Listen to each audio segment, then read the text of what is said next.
My name is Abdulla Moaswes, and I just completed a PhD here at the Institute of Arab and Islamic Studies. My PhD looked at interconnections between Israeli settler colonialism in Palestine and Indian settler colonialism in Kashmir. And I'm generally interested in sort of like the position, the place of settler colonialism in the world today, and sort of how world capitalism and settler colonialism sort of like mutually imbricate, mutually feed into each other. Yeah, my thesis took Israel's settler colonial project in Palestine and its connection with India's settler colonial project in Kashmir as one case study. So the interconnections between them I understood as one case study, or examined as one case study, of how kind of like these different settler colonial projects in the world contribute to the entrenchment of a lot of the flows and practices that enable or constitute world capitalism, and at the same time as well, what sort of like is the role of world capitalism as a world system in entrenching the settler colonial rule in those places. So taking into account like the interconnections between Israel and India and Palestine and Kashmir, I tried to understand sort of like how settler colonial projects are interdependent on one another, but also dependent on, or contribute to rather, the maintenance or the preservation of world capitalism, and sort of like the practices and processes that constitute it. I guess the basic thing that sort of initially drew my interest, or made me aware that there exists this place called Kashmir, that is occupied, colonized, was that I grew up in the Gulf, among a large South Asian population, and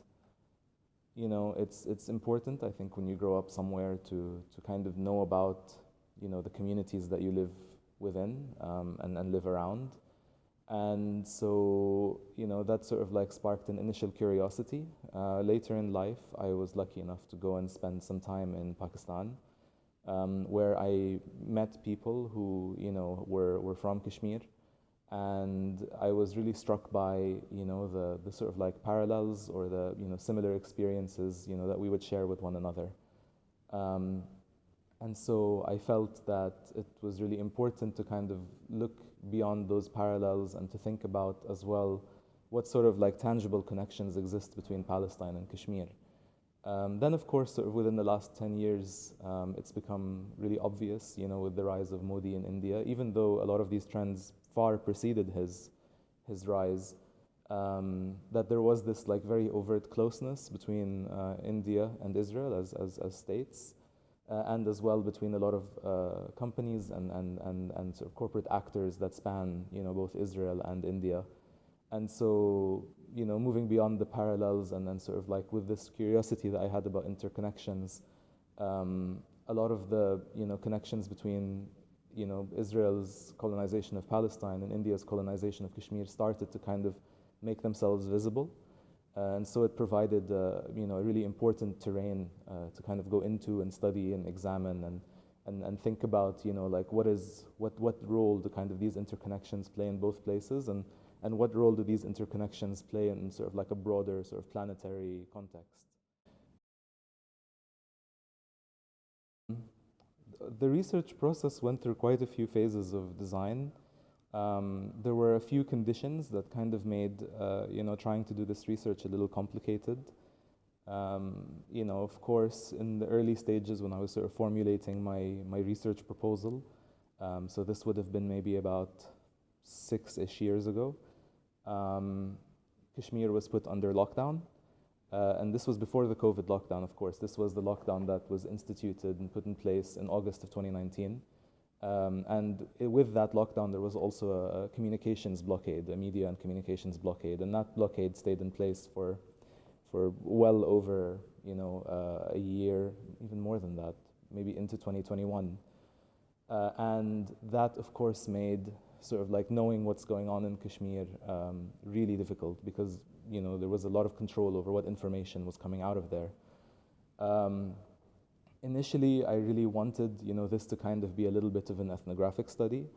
But of course, right after Kashmir was put into lockdown because of, the revocation of Article 370, we also had, the whole world go into lockdown because of the COVID pandemic, which meant that it was very difficult to travel, to get around. And so my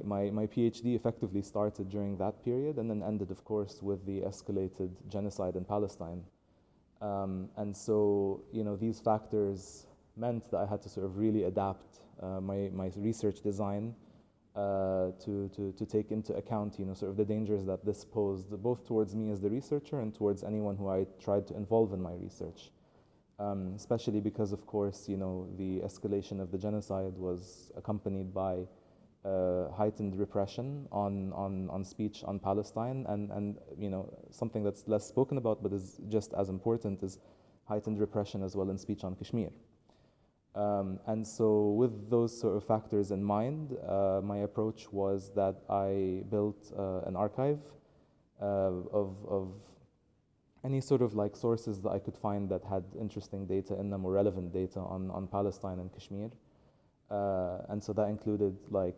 newspaper articles, government statements, documents, NGO, civil society organization documents, and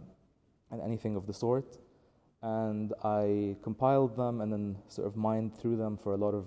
relevant data to analyze on these interconnections between Israel and India and Palestine and Kashmir. And from that, I was able to kind of identify two tracks that I was really interested in exploring. One, of course, was the sort of political economic side of things, and that meant, sort of like what sort of trade deals were going on, what sort of like capital was flowing in and out of both of these places. What was the role of sort of like private corporations in kind of creating this link between Palestine and Kashmir.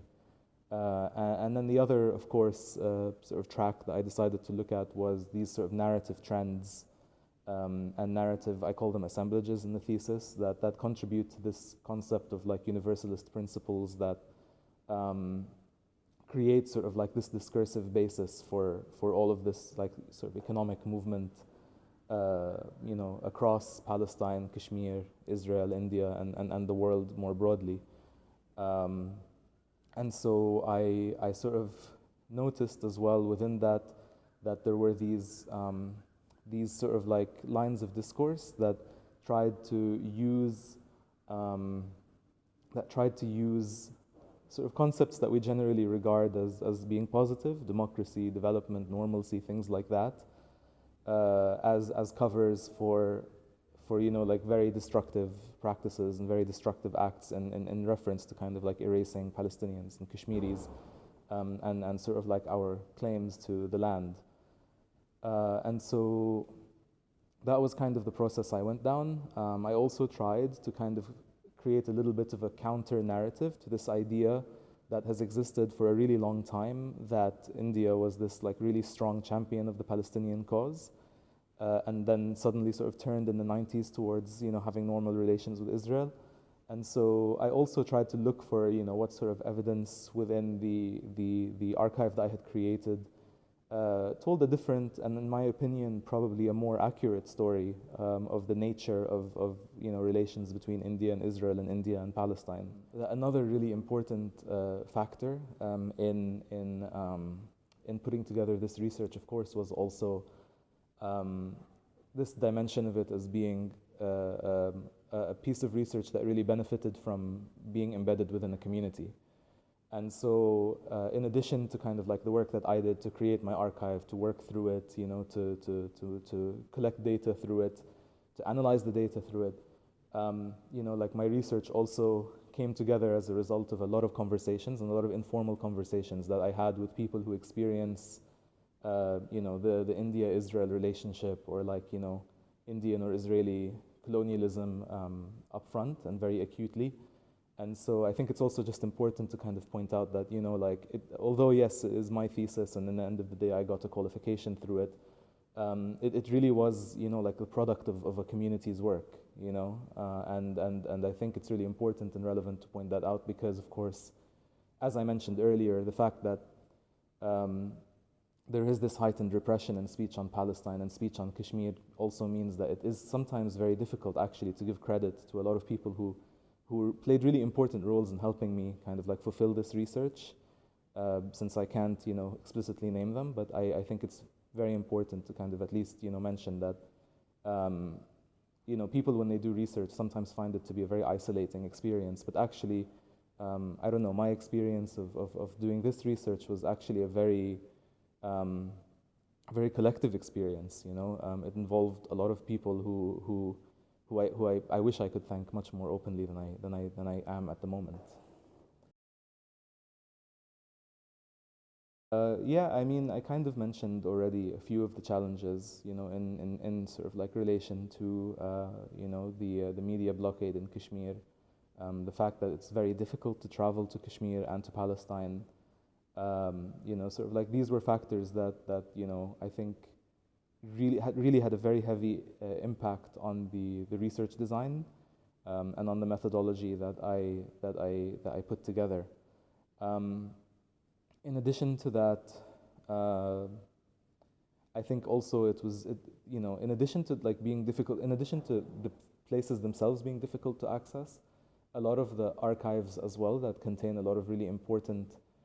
documents, that kind of, deal with the issues of Kashmir and Palestine are also very difficult to access. And so I do think that, there is capacity for this to have been a stronger piece of research had, those archives been more accessible. But at the same time, like the fact that those archives are inaccessible is also part of the process of colonizing Palestine and Kashmir. And denying sort of like, researchers who are engaged in sort of a critical perspective of both of those colonial projects, are intentionally denied access to them.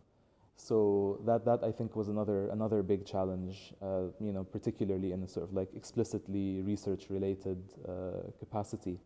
that I faced. And I think I'm not the only one who faced that sort of challenge. I think a lot of researchers who work on Palestine and Kashmir face this particular challenge,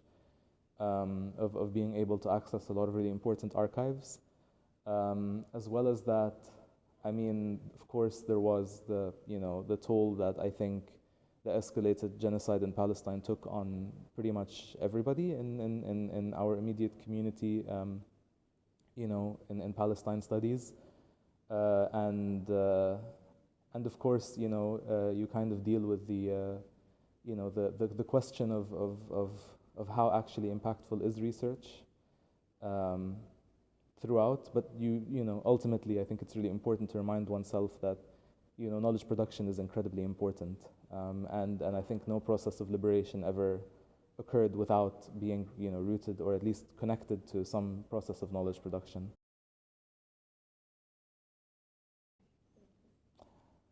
I think what I didn't expect to find out early on was just how deep the connection is between India and Israel, and how sort of like historically deep it is as well. I think at the beginning, I was really under the impression that India had been this like supporter of the Palestinian cause for a really long time, and that like there was a a very sudden sort of like shift towards the late 80s and early 90s, that then kind of occurred, largely as the result of maybe some difficult decisions that the Indian government had to make, that then kind of like were built upon by later governments, towards the end of the 90s, or, and within the 2000s. But I was really surprised actually to find that kind of like the relationship between India and Israel is actually really old, and actually in some ways even predates like the establishment of both states. That was definitely a surprising find. I also didn't realize just how deep the connection between, sort of like Brahmanism as this like, foundational ideological project of India was, I didn't know how connected it was to Zionism. And that was really interesting, particularly through sort of like its hard Hindu nationalist face that becomes, I think, a lot more, overt in more recent years, but had always kind of been there. So that I think was a really interesting finding. Another really interesting thing was I didn't realize, I obviously started with the intention of trying to understand, like the interconnections between, the colonizations of Palestine and Kashmir within the context of like the world and global trends. But I think the scale at which it is kind of, integrated into these global trends and sort of like the diversity of actors that are involved in that integration also, I think, really surprised me. And so I think, when I got to the end of writing my thesis, I actually felt that there was still so much material that I could have addressed, or that I would have liked to address that I didn't actually. And I could sort of see in a way kind of how the thesis would then provide a sort of basis upon which later, various different like research projects could branch out to explore a lot of these like sort of like global integrations and interconnections in much more in-depth ways, in a way that I didn't initially sort of envisage when I first started out. So I think those were really the things that surprised me the most while I was doing the PhD and while I was doing the research. And I think even after I had, sort of like submitted, like my research for examination, there were still things that were coming out that, of course, I kept abreast of, that still continued to kind of like surprise me at sort of like what sort of levels and depths the India-Israel relationship really has like this sort of global impact.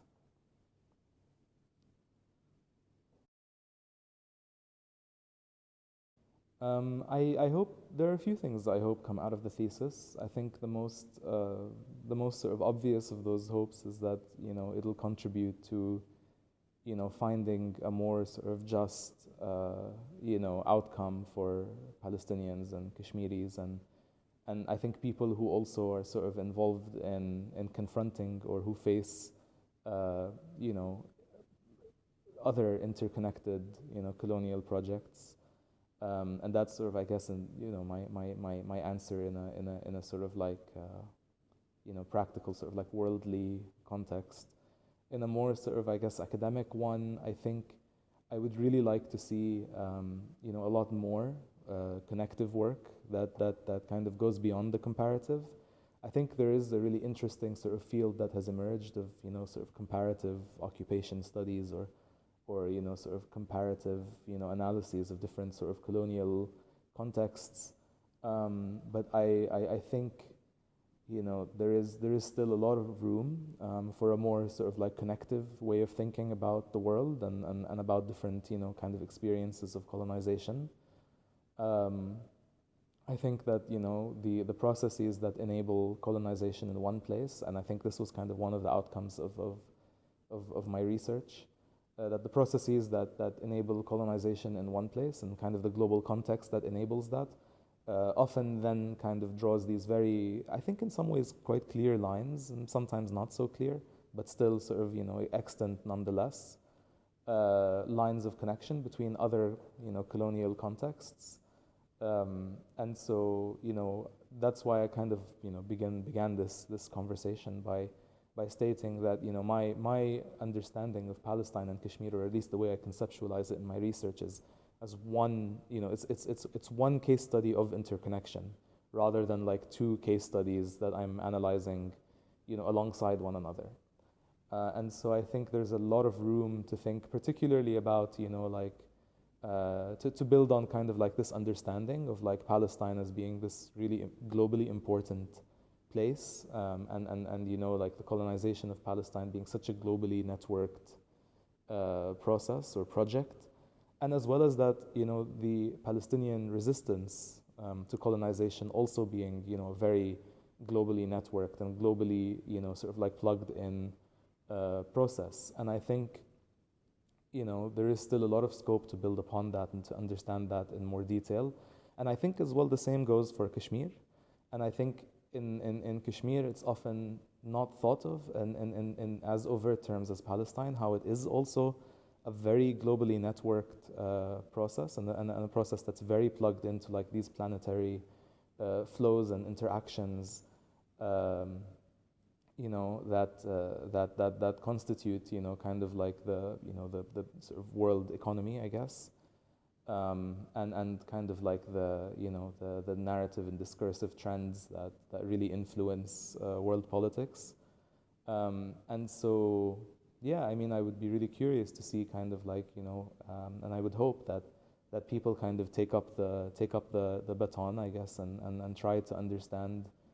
how Palestine and Kashmir connect with other places. Um, yeah, I mean, the institute community really, I think, played a key role in just providing, a lot of intellectual stimulation for this research at the point in time in which I did it. Um, in terms of like, specific people, I mean, there would be so many who I could name, in addition to, kind of like, my supervisors, Ilan Pape and Adam Haniya, my colleagues at the European Center for Palestine Studies, um, colleagues in, a whole bunch of other different research clusters here in the Institute, Gulf studies, study of Islam, a lot of the other Kurdish studies as well, I think was a really important one. Um, I think they all kind of played in their own kind of roles in shaping how I thought about my question and my research. They also, I think, gave me the opportunity to kind of explore a lot of the tangents, that in the end didn't make it into like the final, sort of thesis that I wrote up, but still kind of, I guess, exist in my mind as things to kind of like study further and to work on in more depth. Um, in addition to that, of course, the administrators here at the Institute also, who made life, easier in the sense that trying to figure out a lot of admin can often sometimes lead you into a bit of a maze. And so they helped kind of like at least signpost that maze a little bit, which was helpful. And so, yeah, I guess, in that sense, I have a lot of gratitude to the community here in the Institute of Arab and Islamic Studies. I think the main advice I would give someone, at least to start with, is don't discount the importance of community. Uh, Community is really important when it comes to, uh, looking for new perspectives or interesting kind of directions to explore. But also just to keep you sane, because as I said, research can sometimes be really isolating. And especially if you're working on research that is really important to you, at an emotional level as well. It is really important to have that sort of support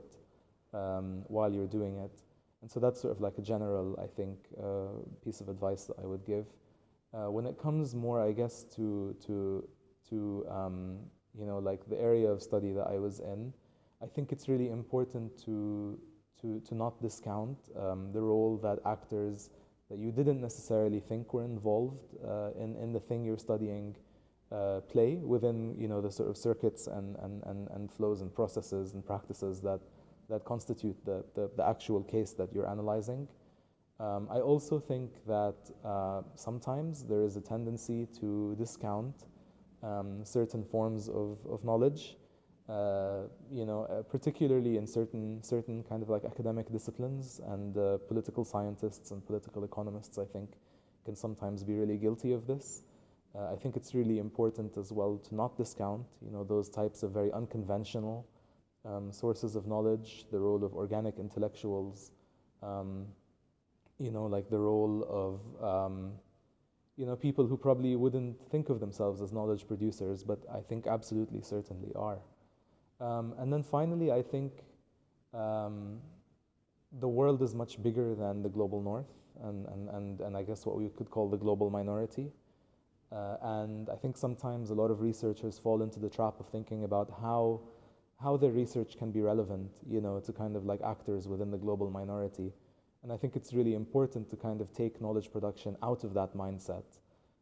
and think more about, the sort of South-South connections or majority world connections that I think in the end will be what really transforms our world, well, hopefully into something better. Um, but I think, yeah, academics shouldn't discount, kind of like their role in that as well. I mean, I think this research gives me a good um, basis on which to try and, you know, sort of continue to build these sort of like majority world interconnections academically, but also practically. And so I guess taking it forwards, I'm really excited to kind of, you know, continue participating in trying to build awareness and to kind of uncover some of the not so thought about facets and aspects of how, you know, settler colonialism is so globally entrenched, and to kind of teach about that, and you know, to educate, you know, at I don't know at what level, whether at the level of the university, the level of the general public, um, the level of whatever, um, you know, about these, you know, sort of like interconnections. And I look forward, you know, hopefully to a return to Palestine, um, a return to a free Palestine where there is justice, and I would hope that, you know, my sort of like I guess the community as well that I engaged with and that engaged with me, you know, all are able to return to the places to which they want to return. I guess that's a bit idealistic of me to say, but if I didn't have at least you know, a small sense of idealism somewhere in how I thought about, you know, like where this research could take me or where I could take this research, there would be very little point in me doing it.